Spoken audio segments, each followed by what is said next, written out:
dalam kitab Tanbihul Ghafilin dijelaskan bahwa kewajiban seorang anak dalam rangka memenuhi hak orang tuanya itu ada 10. Di antaranya ialah yang pertama, apabila mereka memerlukan kepada makanan, maka berikanlah.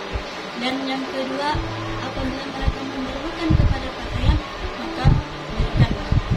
Dalam hal ini, baginda Rasulullah SAW dalam menerangkan ayat yang berbunyi, A'udzubillahi minasyaitonirrajim.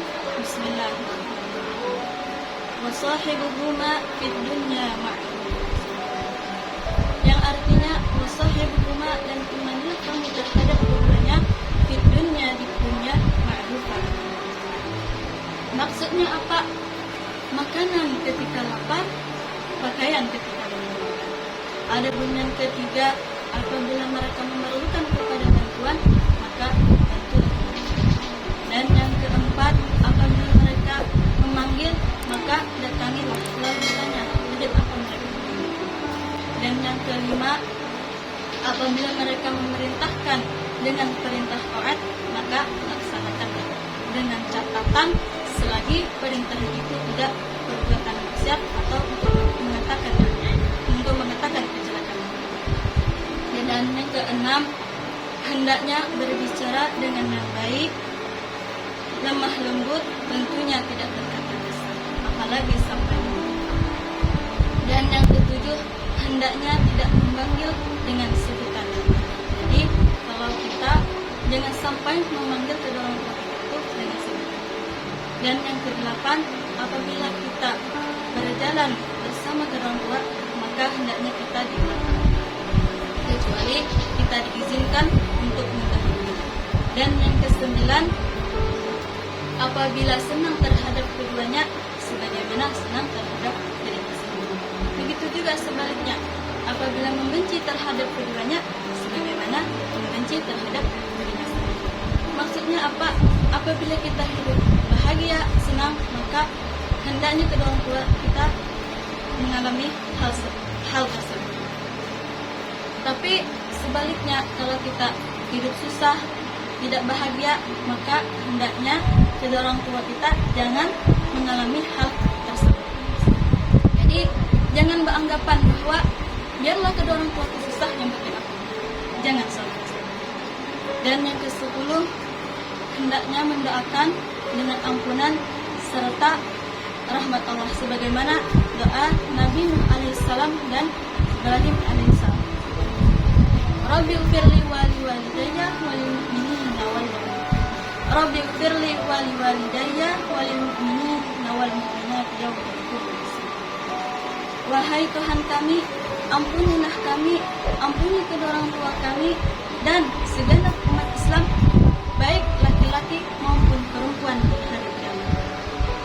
Dikatakan sahabat Nabi SAW, salah satu penyebab kesusahan di dalam hidup ialah tidak mendoakan kepada orang tuanya.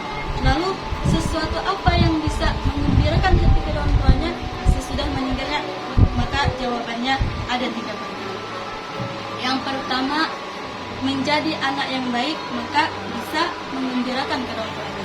Yang kedua, menyambung famili atau keluarga dan kawan-kawan kedua orang tua.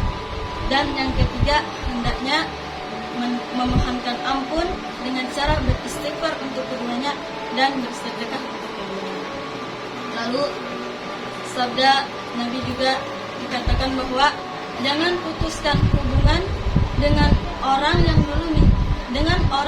yang dulu menjadi teman baik kedua orang tuamu. Jika kamu berbuat demikian, maka padamlah sinar cahaya. Lalu ada seseorang bertanya kepada Rasulullah, "Ya Rasulullah, kedua orang tuaku sudah tiada. Lalu bagaimana aku bisa berbakti kepada orang tuaku sedangkan mereka sudah tiada?" Maka Rasulullah SAW menjawab, "Ya, bisa dengan cara beristighfar untuknya dan menghubungi keluarga dari salah satu." Nah, sebagai kesimpulan, sebagaimana di dalam firman Allah yang berbunyi, A'udzubillahi minasyaitonirrajim. Bismillahirrahmanirrahim. Anishkurani wa liwalidayka ilayya al-masir. Yang artinya, bersyukur kepadaku dan kepada orang tuamu, kepadakulah tempat kembali. Quran surah Muhammad. Nah, barang siapa yang bersyukur kepada Allah tetapi tidak bersyukur kepada orang tuanya, maka kata Allah dia tidak akan diterima di sisi Allah. Dan dijelaskan di dalam hadis Nabi sallallahu alaihi wasallam, qala Nabi sallallahu alaihi wasallam, al-kaba'irul isyraqu wa 'uququl walidaini wa qatlun nafsi wal yamin. Ayat qala Rasulullah. Yang artinya adapun dosa-dosa besar ialah orang yang menyekutukan Allah, durhaka terhadap kedua orang tuanya, dan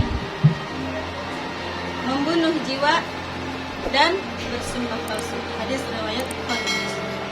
Nah, saudara-saudariku sekalian, mudah-mudahan kita tidak termasuk golongan orang-orang yang disebutkan di dalam hadis tadi, dan mudah-mudahan kita menjadi anak yang bisa membahagiakan kedua orang tua kita baik di dunia maupun di akhirat. Mungkin cukup sampai di sini. Wabillahi taufiq wal hidayah. Assalamualaikum warahmatullahi wabarakatuh.